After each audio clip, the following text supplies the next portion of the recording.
Sige, ikaw ay makinig, hindi ko nililimos ang iyong pagkabilib, sapagkat ipapasilip ko lang sa iyo diamante na nakabaon sa may liblib.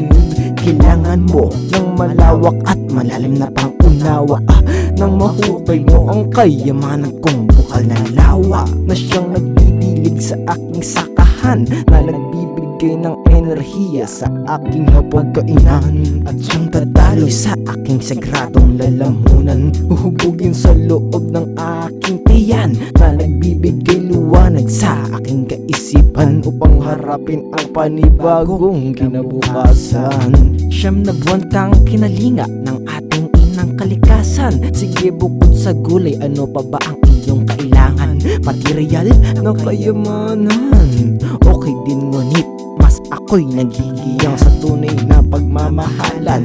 Halik na di matutumbasan, mga yakap at malumanay na usapin, kasabay ng malagkit na titigan, na kumakatas ng pulot pukyutan sa ilalim ng buwan.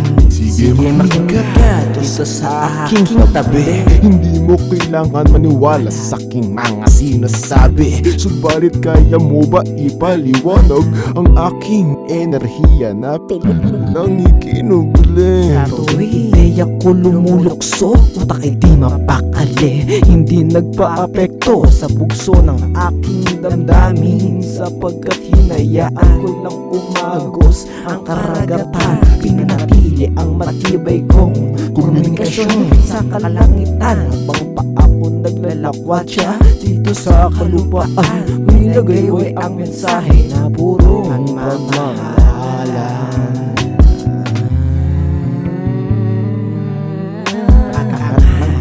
Amat pare di na bumaba, gumagawa ng tahimik, bingi ang magkabila ang tenga sa mga puro datang.